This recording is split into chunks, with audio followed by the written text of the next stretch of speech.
Yes, babe! Magpa 5 years na kasi tayo bukas, babe. Gusto ko na sanang i-level up yung relationship natin. Ha? Ayoko pa maging nanay. OMG! Will you marry me? Wait lang, parang nakita ko na yan. Seryoso ka ba, Michael? 299 pesos na engagement ring?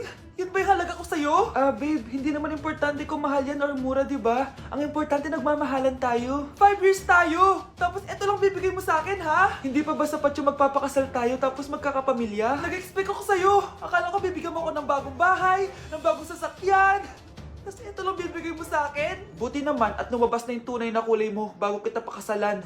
Ha? Sinusubukan lang kita. At tama nga ako, na gold digger ka. Michael, sayang. Nakahanda na pa naman yung titulo ng mansion na ibibigay ko sa'yo. Pati yung sports car.